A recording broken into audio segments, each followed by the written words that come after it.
aquí hay una escritura, pero se tendría que leer desde la derecha hacia la izquierda. Y se podría traducir Bele Pesh Ös Budara. Quiere decir entrada a Buda. ¿Sabes? ¿Conocéis Budapest? Pues Buda era una parte de la ciudad, es la mitad de la ciudad de hoy. Pero Ös Buda quiere decir el Buda antiguo. Entonces Bele Pesh significa entrada al Buda antiguo. Eso escribe aquí. Pero esto claro que supongo que es una escritura, está escrito ahora, digamos. No es algo antiguo, esto es un montaje de imagen, digamos. ¿Vale?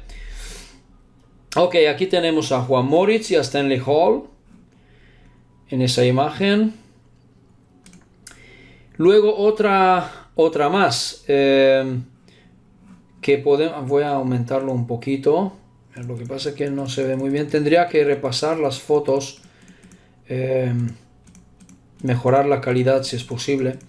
Podemos observar algunos rostros aquí en esta tablilla, está muy interesante, me gustaría tener alguno para analizarlo con más detalle. Vale, otra tablilla, esto es un poco más pequeña, y lo más bonito es esto, pero voy a saltarlo de momento porque tengo mejor imagen. Aquí encontramos también una piedra grande con unas grabaciones en el exterior. Ay, ¿por qué he guardado yo estas así de pequeñas? Aquí tenemos a Padre Crespi con una cosa interesante que parece una guitarra. Fijaos qué interesante. Parece una guitarra, pero es una plancha, es metálico, ok, con todo tipo de adornos. Este era Padre Crespi. Aquí tenemos una escritura que está traducida, también está bastante pequeña, y intenta traducirlo alguien que encontró estas escrituras. Son las mismas runas húngaras que está traducido abajo. No es algo importante para hablar de ello, para mencionarlo. Bien, aquí aparece en una revista húngara hace bastante tiempo, en el 2012. No, bastante tiempo nada. 2012, en abril, el 16 de abril, aparece en esta revista crónica que se llama, que dice nuestros ancestros con tablillas de oro, y este señor aquí está mostrando una foto de Juan Moritz. Y ya están saliendo, porque justamente me parece que aquí al lado está sentado Manuel Palacios, aquí mismo, ¿ok? Y esto salió en una revista húngara, ¿ok? A ver si lo veo bien. Sí, está bastante bien. ¿Vale? Aquí aparece Juan Moritz en la foto. ¿Vale? Y abajo incluso dice Dr. Gerardo Pena Mateus. Sí. Este es el Dr. Gerardo Pena Mateus. ¿Ok? Que me parece que es su abogado. Es su abogado. A ver quién es. A ver si esta señora de aquí... Me parece una señora. Sí, claro. Moritz János ügyvédje mellett Purisaka Golenya Agnes. Claro. Esta señora de aquí... Porque no veo que no dice quién son los otros, pero dice que al lado del abogado está Purisaka Golenya Agnes. Es decir, que es la antropóloga que escribió mucho sobre el trabajo de Juan Moritz. bastante, vamos. Pero este de aquí parece, a ver si es él, le voy a preguntar, a ver si es, porque sí que se le parece muchísimo a Manuel Palacios. Y esta de aquí, la última persona, no sé si no es la Ruth Sotomayor, no estoy seguro, pero no quiero decir nada. Ya se lo pregunto a Manuel. Ok. Las cuevas por dentro, esta es una imagen bastante bonita. Podemos ver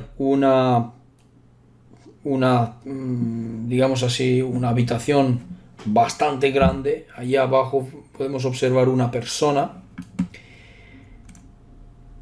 Muy bien, aquí son varias imágenes juntas. Aquí tenemos a Padre Crespi sujetando una tablilla junto con alguien, no sé quién es este señor. Aquí tenemos unas máscaras, digamos así, una y otra. Pero aparece, fíjate qué curioso, que aparece un ovni dibujado aquí. Incluso parece un cometa aquí a la parte derecha. Y esto tendría que ampliarlo un poco para comprender qué es aquí, qué está representando esto aquí. En el medio, arriba. Pero abajo se parece mucho a un ovni. Sí.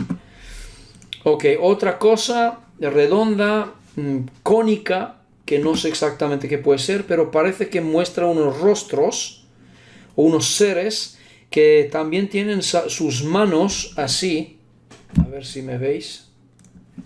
Tienen sus manos puestas así delante de su pecho y las piernas también como si fuera sentado en posición loto.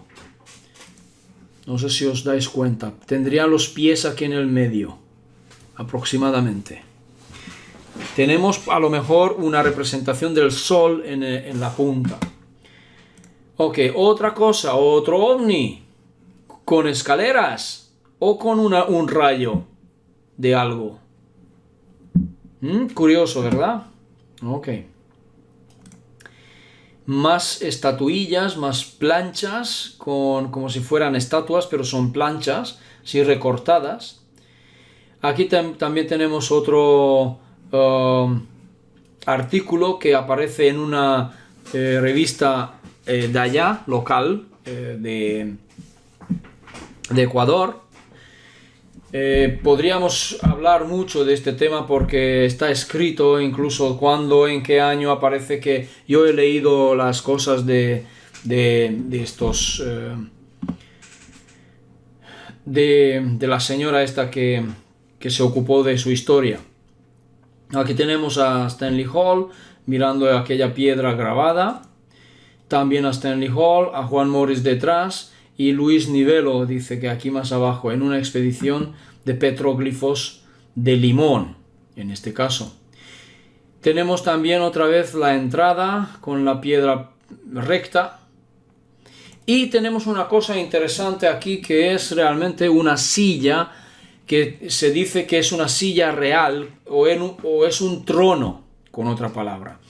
Este tipo de sillas de piedra incluso hoy se pueden encontrar en Hungría, pero esto está en un museo.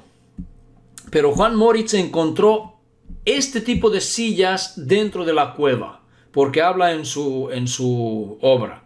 Entonces, ese tipo de silla también aparece en los dos pueblos, en la cueva y en Hungría. ¿Cómo es posible esto? El mismo tipo de silla, es una silla, ¿sí?, de piedra, o un trono aproximadamente, podríamos llamarlo. Otro detalle de una tablilla que también podemos observar, las runas, ¿sí? Ok. Otro más, voy a dar un poco de prisa, pues esta es la tablilla justamente donde hemos podido ver las runas en el suelo.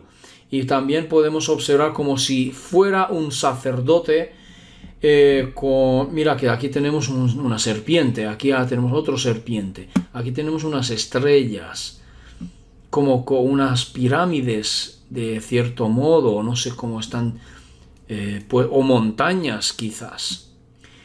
Y este ser, este hombre humano, parece que tiene un mitre, ¿no? Mitre se llama sino lo que lleva el Papa. También babilónico, pero esto no es escritura babilónica, no es cuneiforme. ¿Observáis? Es muy interesante esto, porque los babilónicos también llevaban esto en la cabeza. ¿Cuánta similitud? Demasiada. Una tablilla que está mostrando quizás, podríamos decir,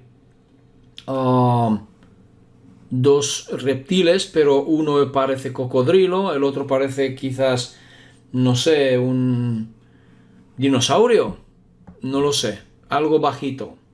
Pero también tenemos la luna y un elefante de nuevo, porque podemos distinguir que tiene colmillo el marfil, ¿no? Las orejas grandes, gordo, ¿no? Parece un elefante. Y en el centro puede que sea el sol furioso por su aspecto. ¿Qué nos puede decir? Otra tablilla, que aquí aparecen también diferentes seres, humanoides también, incluso parece un perro aquí en un lado. Y más cosas, es decir, que esto no termina nunca. Fijaos, porque Stanley Hall también saca un libro con el tema de los tallos. ¿Observáis? Tallos gold. Ok, veamos. Otra piedra con más runas. Esto es lo mismo. Aquí Padre Crespi con diferentes artefactos y también planchas que podemos observar a la derecha y a la izquierda. Las cuevas, están los pájaros, lo que podéis ver que son así lucecitas, son los ojos de los pájaros. ¿Ok? Aquí podemos ver más tablillas como planchas recortadas con todo tipo de simbolismo e ilustraciones. ¿Ok? Humanoides, parece otra vez el elefante. Mira que parecen de nuevo los reptiles. Hay de todo. Ok, muy bien. Esto es un trabajo de muchos años para poder descifrar todo eso. Ok, aquí lo podéis ver. Arriba dice, sí. Podéis ver a Juan Moritz, a Stanley Hall y al abogado, me parece. ¿O no? Ay, ¿cómo se llama este señor? No me acuerdo. Aquí otro aspecto de la entrada que habéis visto antes. Esta es una galería. Aquí Padre Crespi. Aquí otra tablilla. Aquí parece, no sé qué es esto, pero también de oro. No sé qué puede ser. ¿Qué me dices? Las runas que aparecían están en tablillas de escritura masónica. Ah, muy bien. Muy bien, Águeda. Fíjate, qué curioso. Vale, aquí hay otra tablilla que justamente también Padre Crespi sujetaba en su mano, que aquí podemos distinguir un poco más las runas, que también podemos observar que hay cierta evolución, no son idénticas a lo que solíamos ver antes, sino parece que es algo más, un poco diferente. Esto ya lo vimos. Aquí hay una tablilla súper grande, fijaos. Ok, observa esto que es impresionante, dorado, pero la foto no es color. Bien, aquí podemos ver otra cosa, como un cazador, parece, con una flecha que coge un serpiente, que caza una serpiente. Vaya, algo interesante.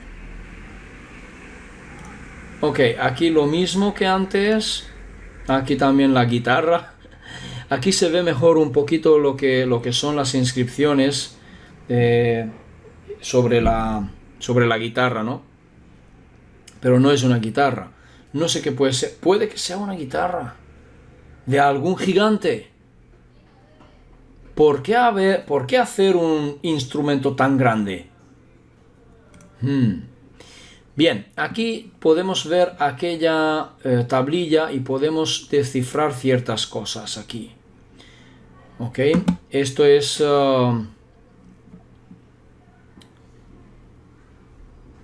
la primera dice que es la plancha limpia. La segunda es con la...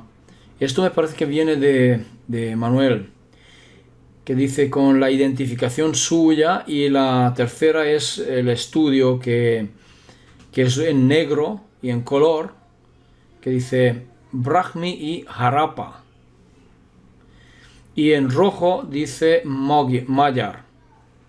Ok, dice así. Así que dice en azul no identificado. Ok, lo que aparece aquí. Ok, entonces sigamos con el tema y os voy a contar entonces qué es realmente lo que ocurre con Juan Moritz. Ok, qué es todo el rollo que hay ahí, porque es un cachondeo, vamos. Mira, esto está ya, está documentado, es cierto tal cual, está, Juan Moritz incluso deja escrito todo lo que ocurre, y también su abogado lo puede confirmar ante notario, incluso ante gente, ante un montón de pruebas también. Veamos qué ocurre. Cuando Juan Moritz descubre las cuevas y saca las tablillas y descubre todo eso, entonces involucra a Padre Crespi también en el tema, es decir, que deposita las piezas encontradas, deposita los artefactos en su museo, digamos así. Es decir, que hay un museo del pueblo, digamos, en aquel cerca de las cuevas, es un pueblo pequeño, ahora no me acuerdo cómo se llama ya, pero porque no está en Quito, ¿ok? Entonces lo deja allí, y lo que hace realmente es pedir, digamos, ayuda, ¿ok? Aparece en la escena porque él hace público esto, es decir, él habla en público, él habla también hacia el pueblo, él habla en la radio, él habla también en diferentes zonas, sale la noticia en revistas, ¿ok? O sea que la gente se entera, y muy rápidamente se enteraron en Europa también. Y fíjate qué curioso que se entera Enric von Däniken de todo eso. Por eso, más tarde, Enric von Däniken escribe sobre el oro de los dioses, por ejemplo. Pero vamos por partes. Entonces, aparece Enric von Däniken, y cuando Moritz le propone una cosa, es decir, que no puede seguir su investigación por falta de fondos. Entonces Enric von Däniken automáticamente ha visto como una oportunidad aquí, y le dice: no hay problema, yo te voy a traer los fondos, yo te voy a traer el dinero. Y se entera también claramente en Inglaterra, se entera la reina de este hallazgo. Lo que ocurre es que Stanley Hall ha sido enviado por la reina, realmente. Entonces, cuando aparece, ¿vale?, Stanley Hall propone que, ok, vamos a ayudarte, vamos a, digamos así, financiarte, pero también han dicho que ellos serán los que van a conducir la expedición.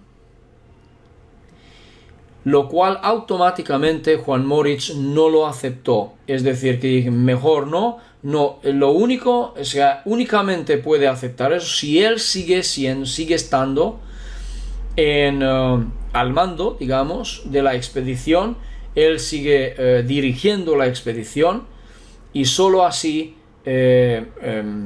podrán avanzar o podrán entrar en las cuevas. Realmente aparece otro personaje más. Aparece también Neil Armstrong de la NASA. Y la cosa empieza ya a complicarse, ¿ok? Porque cada uno quiere poner sus manos sobre los hallazgos. Resulta que de esta manera, es decir, que como ellos querían eliminar a Moritz del medio, Moritz no acepta esto y como que se separan, ya no hay nada, ya no hacen nada. Ok, pero hay un problema. Resulta que un poco más tarde, Henrik von Däniken escribe su libro muy rápido, porque él sí entra, o sea, todos ellos entran para ver qué hay allí. Habéis visto las fotos. Y entonces, aún entraron, pero sin hacer una expedición como tal, ¿ok? Pero resulta que como Moritz se echa atrás, porque no quieren, porque lo único que ve es el interés. Además de esto, también se enteran de Estados Unidos los mormones. Y los mormones siguen presionando a Moritz, ¿ok? Para que les diga dónde está la locación exacta de las cuevas. Entonces, cuando Moritz ve que lo están haciendo agresivamente, automáticamente sospecha que estos solamente quieren como por su propio beneficio. Porque Moritz lo que pretendía de esto es que es lo mismo que habló al pueblo, incluso le amenazaron y le dijeron a la radio, al canal, que no permitan más que Moritz hable al pueblo, porque Moritz se dirigía al pueblo cuando estaba hablando allí. Ok, el tema es que no, ¿sabes? No les gustó esa cosa. Claro, entonces lo que ocurre es que cuando Moritz se echa atrás, von Däniken escribe su libro y en su libro él pretende o exclama que es su mérito, que él es quien descubrió esa cueva, que él es quien descubrió todo eso. Y lo cual no es verdad. Es decir, plagia a Moritz. ¿Ok? Bien, el tema es que cuando Moritz se entera, le denuncia y existe una denuncia real a través de su abogado en la corte, ¿sabes? Hay una denuncia y está en vídeo tomado, también lo podéis encontrar en YouTube, cuando Moritz explica esto en castellano. En español lo dice, lo explica, que él absolutamente no está de acuerdo con lo que ha hecho el señor Däniken. Y lo explica por qué, explica todo lo que ha ocurrido, vamos, un montón de detalles. ¿Ok? Bien, veamos. Sí, después de esto, sí que la gente, es decir, tanto en la NASA como otros, como Stanley Hall y su equipo, vuelven clandestinamente, digamos así, a las cuevas y hacen otras expediciones. No sabemos lo que han podido encontrar o no. Pero es cierto que no ha salido ninguna noticia en absoluto de esto. Lo único que ha salido es sobre Moritz, cuando también en Hungría aparecen esto, también en otros pueblos, en diferentes canales aparecen la noticia. Pero automáticamente después, no más, una sola vez, ninguna noticia más, como que desaparece la noticia, no hay más, ya no tocan el tema, como que no hay interés. Claro. Ok. Bien. Resulta que claramente Moritz sospecha mucho y lo que hace es salvar a gran parte de todo este tesoro que encontró y deposita todo esto en unas cajas fuertes de un banco allí en Ecuador, en un banco. El problema es que no dice qué banco, a nadie, no le dijo a nadie qué banco era. ¿Vale?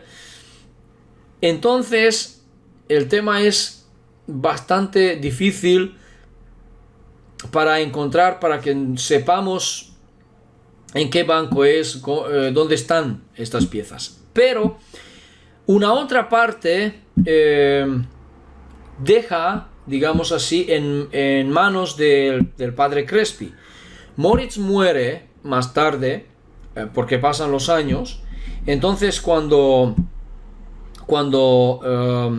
Moritz muere, todo lo que tiene el padre Crespi lo dona a un otro museo, ¿okay? Se lo dona a otro. Y ese museo un día prende fuego, ya sabéis. Y cuando prende fuego, sencillamente desaparece todo. ¿Sí? Todos los artefactos desaparecen. Ahora yo hablé con Manuel Palacios sobre ese asunto y dijimos que es posible que tengamos una sospecha, y es que no hay otra explicación más, que sencillamente está en manos de la NASA. Está claro, ¿sí? O en manos de la reina, porque las manos de Stanley Hall están aquí metidos, ¿vale? Y claro, el tema es que allí hay unos detalles más, porque Moritz se pelea con Stanley Hall también, y también con Neil Armstrong, con todos, vamos, porque todos venían con intereses personales. Entonces no era porque él lo que quería es hacerlo público, ¿sabes? Hacerlo absolutamente para el beneficio del mundo entero. No solamente de Ecuador, sino del mundo. Porque realmente esta noticia realmente podría reescribir toda la historia. ¿Ok? Ahora bien, resulta que cuando, bueno, él muere, es decir, también el padre Crespi muere, y de toda esta noticia más tarde se olvida todo el mundo. Todos lo olvidan. Todos. Hasta hace poco. Hace unos años. ¿Ok? Habéis visto también en la revista que también los vídeos de YouTube no son muy antiguos, cuando se han vuelto a salir todos estos temas. ¿Por qué? Porque hay mucha gente que está avanzando en temas de historia y realmente, o en descubrimientos, y realmente toca que se sepa la verdad, ¿no? Por lo tanto, hay otra historia más que tenéis que saber. Y voy a cambiar la imagen. Vamos aquí a esa página. Veamos. Como os dije que aquí hay que tenemos un alfabeto que habéis visto también antes. Voy a compartir pantalla, que veáis. A ver si se ve. Vale. Entonces,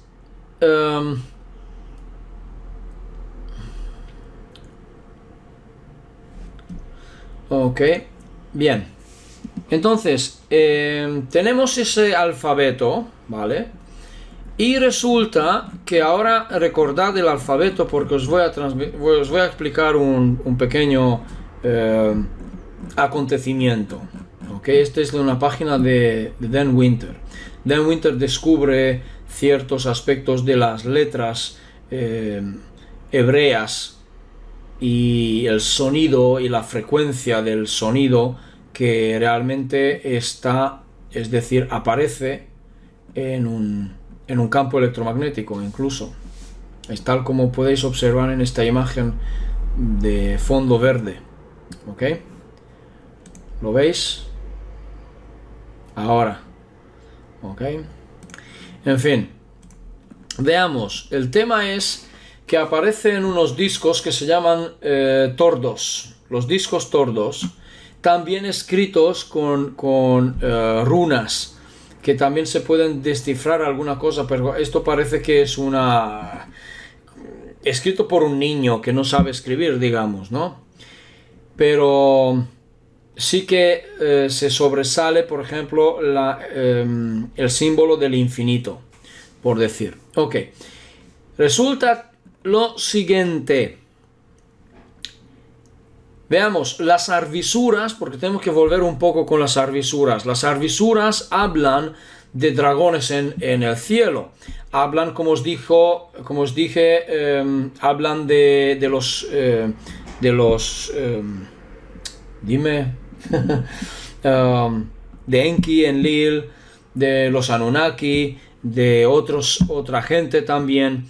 Y también aparecen ciertas cosas. Mira, aquí tenemos una tablilla sumeria que sigue apareciendo el mismo símbolo del infinito, por ejemplo. ¿Ok? O podríamos hablar que es el caduceo, que podríamos decir que a lo mejor está representando la dinámica de la vida, porque realmente es la conjugación de fase, ¿ok? En un campo electromagnético. ¿Puede que quiere decir esto? Entonces, aquí realmente podemos observar que, a ver, para que sepáis, estoy mostrando extracto del libro de Géza Kísteleki, y él menciona en muchas partes las arvisuras, porque justamente coincide bastante lo que dicen las arvisuras con lo que con lo que ha ocurrido y lo que dicen las tablillas, ¿ok? Veamos, en 1974, en el 74 ocurre una cosa muy interesante en Transilvania. Veamos, en Transilvania hay un señor, ¿ok?, que se llama Izsaki László, que lo tenemos aquí, László Izsaki, ¿ok?, que llega en su mano, realmente llega a sus manos las arvisuras, conoce las arvisuras, y también la cosa no es que empieza aquí en Transilvania, sino que realmente empieza en España. Esta historia empieza en España. ¿Cómo? En el 1967 unos extraterrestres visitan a España y dejan atrás unas planchas, unas tablillas de oro. Y en estas tablillas aparecen unos símbolos, ¿ok? Y al parecer estos símbolos indican el modo de cómo llamar a los extraterrestres, cómo invitarlos, cómo entrar en contacto con ellos. Pues muy bien, resulta que en los años 70 estos símbolos también llegan a manos de László Izsaki, como dije, y entonces él descifra cómo hay que trabajar con ellos. Entonces lo que hace es que se va a las montañas de Transilvania junto con unos amigos realmente, y lo que hace es que dibuja realmente un símbolo sobre la tierra. Dibuja ¿cómo se llamaría? Con cal, digamos esto, con polvo blanco, ¿no? Sobre la tierra, lo dibuja, ¿sabes? Y en las montañas, pues allí ponen sus campañas, sus tiendas de campaña, y esperan. Y esperaron 4 días, y fijaos que aquí hay, incluso tomaron fotos, aparecen unos ovnis, que aparece un ovni solo, e incluso toma tierra, desciende, ¿ok? Y aparecen, se acercan a esta gente, a László Izsaki y a sus amigos. ¿Y qué ocurre? Realmente es un contacto real, físico, que acaba de ocurrir. Y resulta que esta gente, porque László Izsaki describe con detalles cómo es la nave, por ejemplo, por fuera, cómo es la gente que sale, dice que eran rubios, pero no eran totalmente humanos, sino solo parecían a los humanos de rostro, pero se podía distinguir que no eran absolutamente humanos, o sea, no tenían rastro absolutamente humano, pero muy parecidos. Bien, entonces dice que llevaban unos trajes muy ceñidos al cuerpo, pero con muchos bolsillos. Con muchos bolsillos. Bueno, no sé. Uno de estos seres sale de la nave y trae una caja, no muy grande, que parecía un pedazo de bloque de metal. Okay, un bloque de metal parecía, ¿no? Como él dice que era de níquel puro, ¿ok? Ijoki dice que era de níquel puro. No se veía ninguna apertura, no podías ver cómo se abre. Pero en fin, ellos lo abren, ¿ok? Es decir, los extraterrestres, aquel que lo trae, lo abre y le entrega que en la caja habían 86 tablillas de tamaño como 10 por 15 más o menos, pero me parece que aquí incluso explica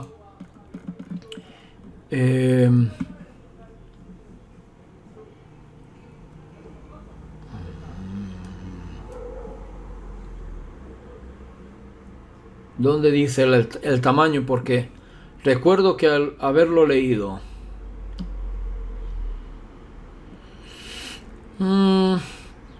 en fin, no importa. Más o menos así de unos 15 por 10 aproximadamente de tamaño, o 12. Y le entrega estas tablillas y todas las tablillas estaban inscritas, grabadas con simbolismo y con runas, con las mismas runas que están escritas las tablillas de Arvisura y muy parecidas lo que habéis visto en las tablillas de Tallos. Ahora bien, resulta, bueno, él explica aquí un detalle, explica que estos seres tenían una altura dice aquí, de 165 a 175 centímetros. Y que eran muy humanos, claramente visibles. ¿Ok? Con pelo largo y rubio.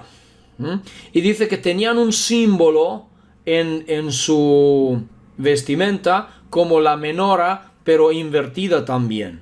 Es decir, que tanto como arriba es como abajo, ¿no? Como la tora, si os suena. O menora, perdón, no la tora. La menora. ¿Ok? Menora. Y claramente aquí podemos observar una cosa. Esta gente tenía un símbolo como como menora. ¿Ok? ¿Recordáis lo que decía Stuart Swerdlow según su historia, que los sirianos decían que ellos crearon a los hebreos en Egipto? ¿Os suena que os dije esto en la primera sesión de este capítulo? Stuart Swerdlow dice esto, que los sirianos intervinieron en la creación de aquella gente, de los judíos. No me estoy refiriendo a los sionistas, por favor, ¿ok? No es la misma cosa. Pero él dice que los sirios o sirianos intervinieron en la creación de los judíos. Puede que por eso tenemos aquí mismo, fijaos, en la menora judía. ¿Será la razón? No lo sé. Hay otra cosa. ¿Os recordáis cuando hablamos de la versión de Parks, que Parks dice que los sirios eran Abgal y los Abgal tenían un simbolismo de tres triángulos con la punta, pero con la punta para abajo superpuestos. ¿Os suena también el símbolo? Si no, os lo voy a mostrar, pero ya lo mostré. Pero ¿por qué no? Me parece que está...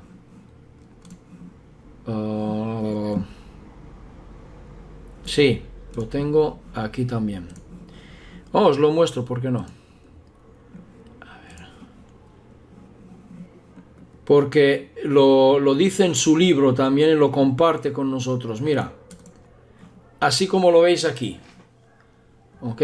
Esto sería la visión de Anton Parks. Es decir, que Parks habla de que los Abgal, los sirianos, tenían ese simbolismo. Lo podéis ver, ¿no? Sí. Ok. Bien, volvamos con el otro. Entonces, realmente no estamos hablando de la misma gente. Si aunque sean, digamos que sean de Sirio o de Sirius, no estamos hablando de la misma gente. ¿Ok? Esto es importante. Que sean igual los mismos que menciona en cambio Stuart Swerdlow. Y veamos una cosa. Sigo con el cuento con esta historia. Fijaos qué curioso, porque aquí Ijoki nos cuenta, cuando salen la primera vez, sale fuera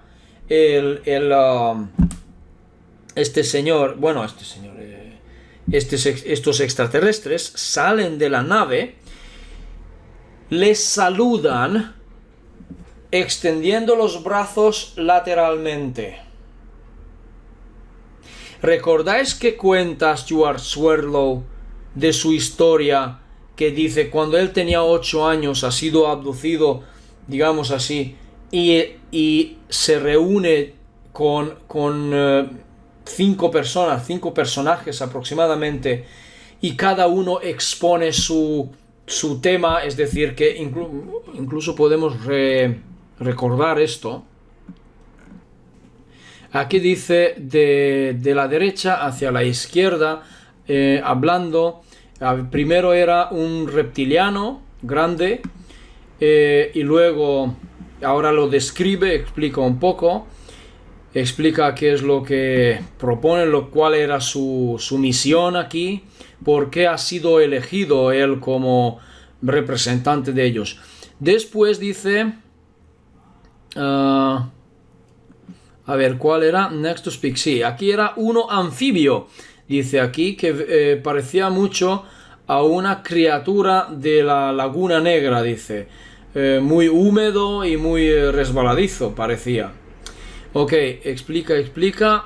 Luego dice, viene uno en la parte opuesta, una criatura baja con pelo oscuro, humano, parecía humano, pero tenía unos ojos muy negros, tan negros que casi que brillan, dice.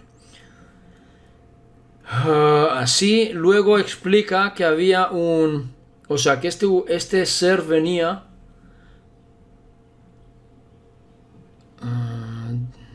Tau Ceti, algo así, que sí que me recuerdo que había uno de Tau Ceti. Así, ahora, bueno, no me pongo a leerlo todo. Luego dice que había una criatura de gris, que parecía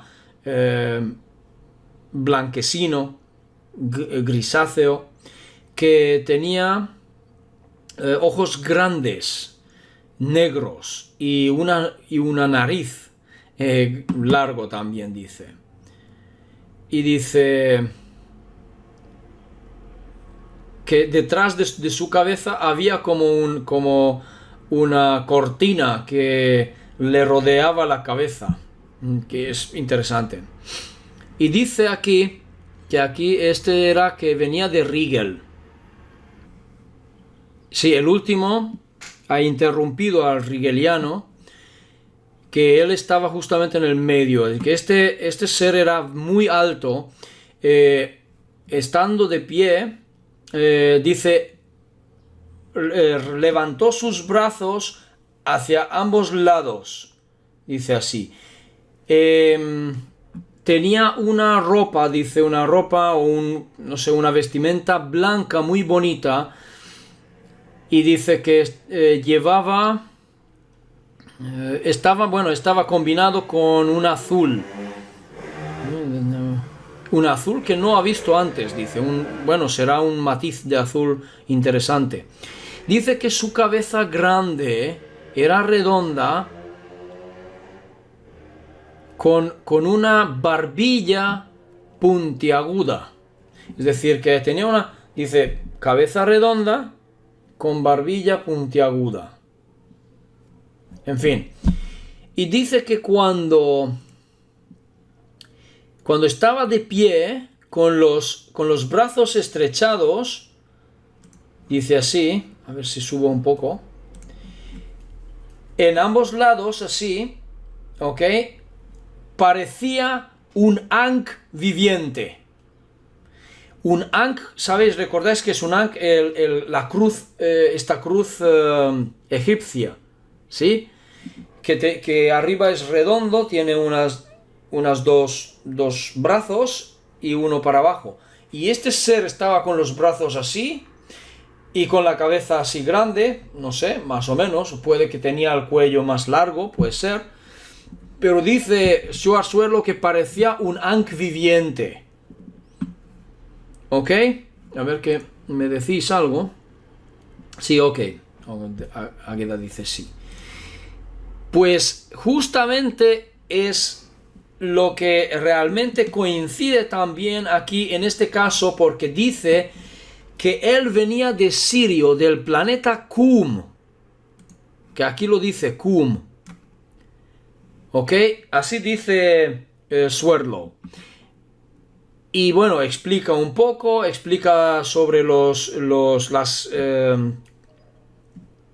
cráneos de cristal o calaveras de cristal, que recordáis, sabéis algo de esto también, que se encontraron en el mundo, y estas calaveras de cristal también han sido copiadas, como dice Swerdlow, porque los originales han sido traídos por la gente transparente, ¿recordáis?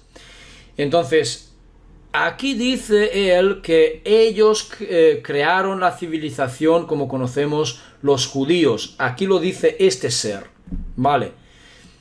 Entonces, y la Torah.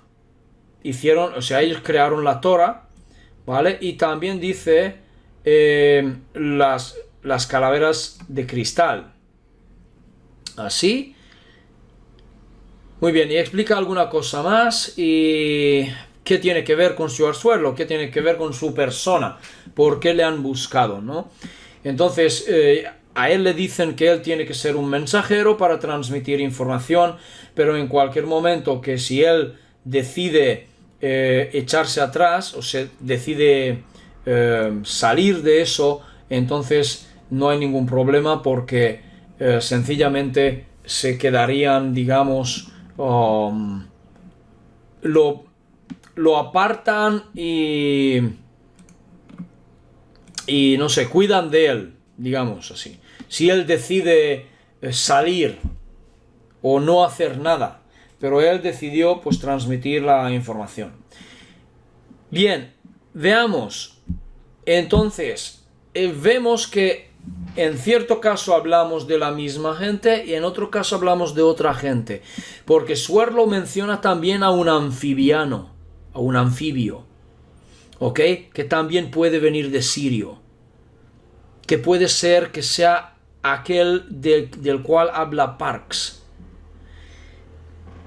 Al fin y al cabo, hay muchos seres aquí a nuestro alrededor, ¿ok? Entonces, tenemos que, no sé, a mí me gustaría distinguir entre ellos, saber quién es quién, porque aquí hay un lío tremendo. Entonces, realmente a mí no me gusta no saber con quién estoy tratando, ¿sabes? Ahora bien, pero la parte importante, la parte bonita es lo siguiente, que cuando Ishoki recibe las tablillas, realmente en las tablillas hay muchos mensajes. ¿Qué más ocurre en aquel momento cuando recibe estas tablillas? Ah, mira, aquí está aquí estaba justamente donde, muy bien, me equivoqué un poco, sí que he leído, recordaba que ya lo había leído, el tamaño. Dice que las tablillas que recibió tenían 17 por 11 centímetros y 2 milímetros de grueso, 86 en total. Ok, estas tablillas estaban grabadas en ambas partes. Ahora, ¿qué ocurre en aquel instante cuando él recibe las tablillas? Fijaos qué interesante, porque la policía secreta de Rumanía, Securitate, se llamaba en aquellos años, porque aún era comunismo pleno, en el 74. Yo ni había nacido, es decir, que yo nací en el 75, fíjate. Entonces ni siquiera yo no me enteraba yo de esto. Entonces, aparece la Securitate justamente en ese momento. Parece que ya estaba Isoki, ya estaba vigilado de antes. ¿Ok? ¿Qué ocurre? Los atacan y sacan pistolas y ametralladoras, ¿sabes? Y ocurre que, pues, cuando los atacan, claramente para quitarles las tablillas, pues uno de los extraterrestres saca una cosa como un lápiz y dispara un rayo muy fino hacia los policías, ¿sabes? Y resulta que todo se paraliza, como que el tiempo se paraliza, pero también lo que es la maquinaria, es decir, lo que es las ametralladoras y las balas que saltaban, de que todo se paraliza en aquella zona, menos ellos y los extraterrestres. Y también dice que aquí, es decir, justo antes de disparar esto, ya había un cierto forcejeo entre los policías y esta gente, los humanos, y las tablillas caen al suelo, y entonces es cuando dispara el rayo. Todos los policías como se paralizan, ¿ok?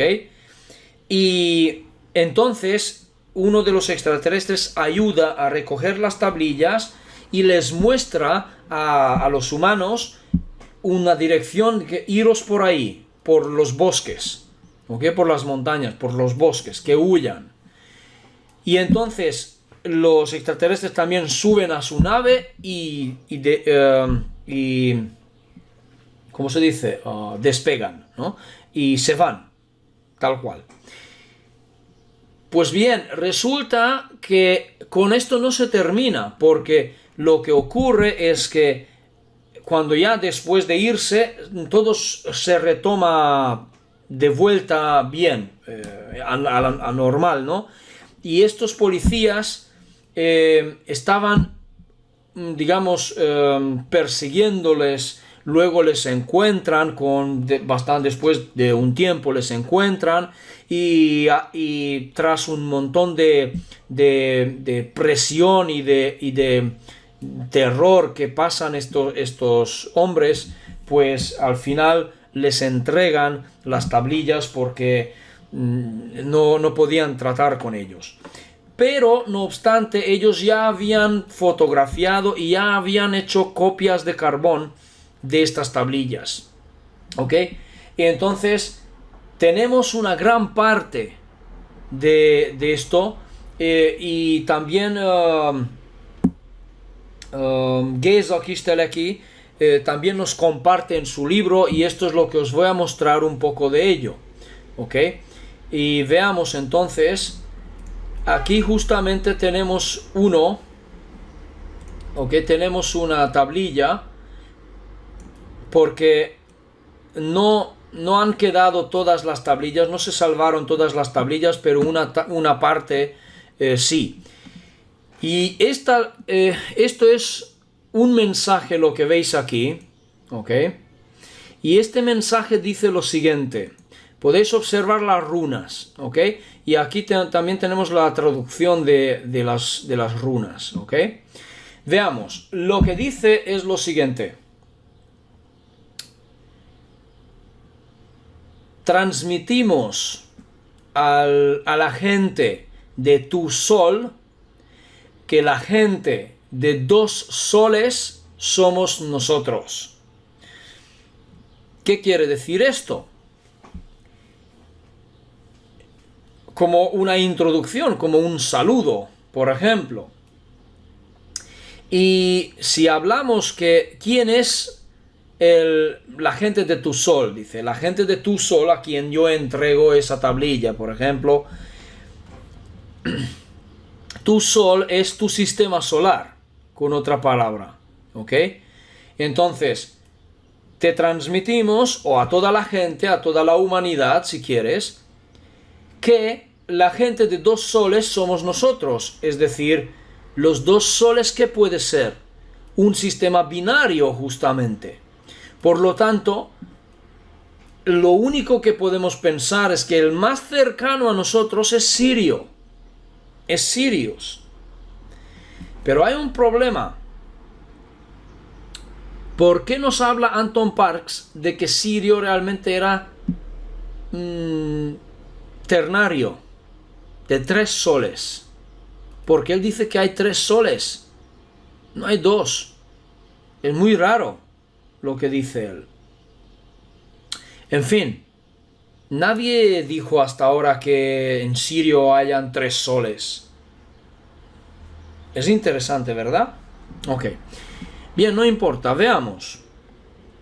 Hay más, no solamente estas tablillas.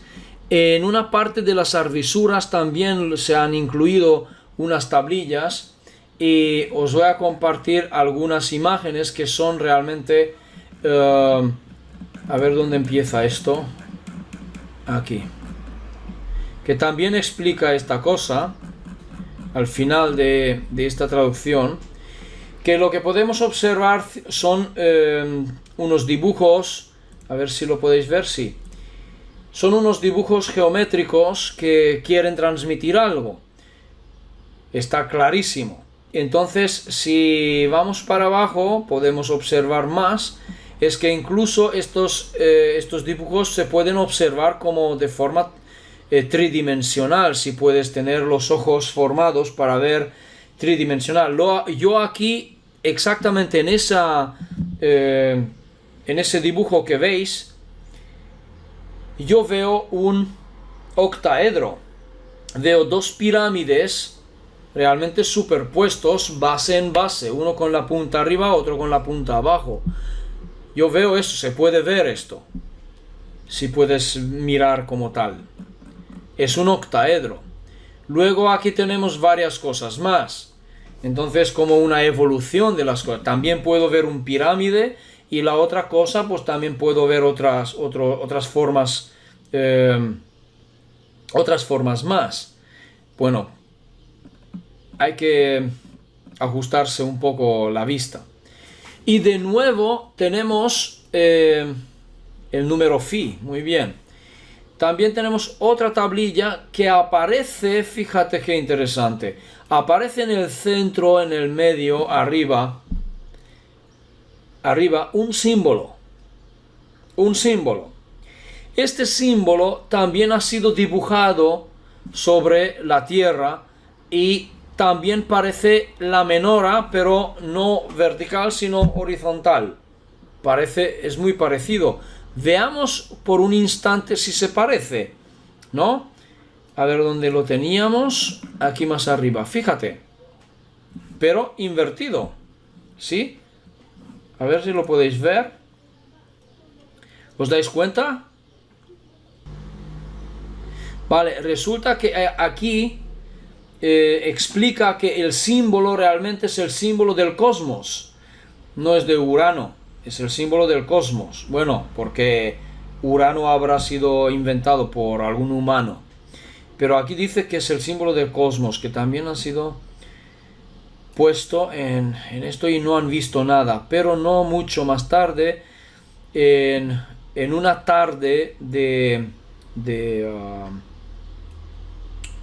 otoño, un ovni inmenso pasó lentamente a través de una urbanización en Kellenfeld, que dice aquí, en una urbanización de Kellenfeld, que habían casas de 10 plantas, es decir, bloques de pisos de 10 plantas, pero pasó a la altura de la 6ª planta, es decir, entre los edificios.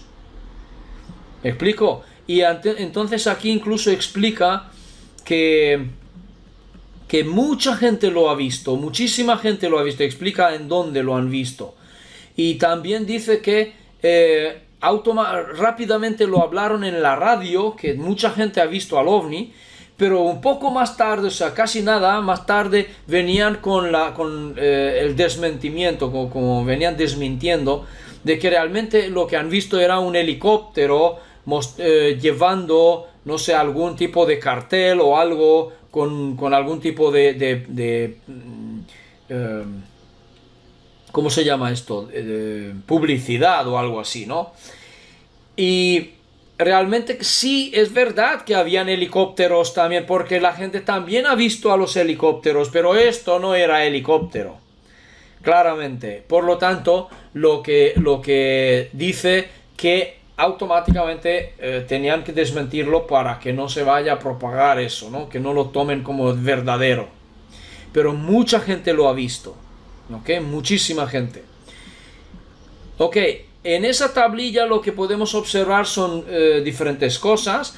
Tenemos la chispa de la vida, que es el hexágono, que conocemos, que también nos explica qué significa. Tenemos lo que podéis observar como unos triángulos, y podéis observar como círculo encima del triángulo. Estos son seres, que dice que podemos observar un ser como un humano, podemos observar como un ser con cola, como si fuera un anfibio, como si fuera las sirenas, ¿ok? Anfibio, con alas, también aquí hay 2 alas, por ejemplo en los hombros, 2 semicírculos. Hay uno como que parece que tiene cuernos, pero estos, dice aquí la explicación, que no son cuernos, sino que son una conciencia superior. Y hay un ser también a la izquierda que muestra aquí con un círculo alrededor de él, que parece que es el ser supremo con una conciencia supremo, que es como si fuera, por ejemplo, Cristo, ¿no? Algo así, que también los santos han sido como si fuera la aura, ¿no? Que esto es lo que más o menos se explica, que tendría el sentido. Claramente volvemos a tener aquí el símbolo del infinito o también del caduceo, o si queréis verlo como como dije, la conjugación de fase en un campo electromagnético. Ok, hay más, es decir que esto no termina aquí. Veamos. Bien, menciona también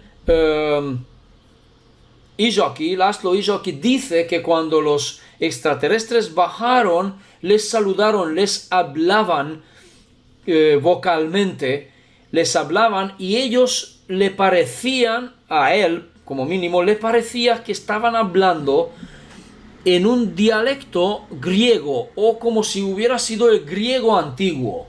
Fíjate qué curioso, acabamos de comparar que también existe. Bueno, esto no os lo mostré, pero aquí más arriba, mira, hay una lista, a ver, espero para que lo tengáis también delante, que hay una traducción en inglés, es decir, está el húngaro, o kunsitio, que también es, como decir, antiguo, el griego antiguo en la segunda columna y la traducción en inglés, ¿ok? Aquí tenemos realmente palabras muy, muy, muy parecidas con el griego antiguo. Y Izoki aquí dice que a él le sonaba, le parecía que era griego antiguo en cómo les hablaban, ¿ok? Estos sirios. Bien, después de esto habían más tablillas, y Bueno, nos comparten aquí varias cosas, pero hay una cosa importante que justamente dice aquí, Isoki dice que el señor, un chino, un profesor, Sun Nannin, que es lingüista, también consigue descifrar las runas y dice que esto le ha hecho a Isoki descifrar con más facilidad las runas, y dice lo siguiente, que también uno de los textos que fueron en las tablillas encontradas en el lago Onega aparece como un mensaje, y sería lo siguiente. Dice, os lo voy a traducir directamente, y dice lo siguiente: si tu rostro será como el sol, tu pelo, tu cabello, brilla como el rocío, y tus ojos como 3 estrellas, serás bello, o mejor dicho, serás divinamente bello, dice así, o eres divinamente bello tras tiempos eternos, o durante tiempos eternos, si quieres. Pero sabio no eres, porque no sabes cuál es la voluntad divina que te hace brillar. Por lo tanto, solo eres, digamos así, humano, porque aquí hay un término que podríamos discutirlo un poco. Eres gente, eres persona, eres humano, eres, no sé, algo así, ¿ok? Y dice, así que solo eres humano, y sabio serás cuando un nuevo sol brillará sobre ti.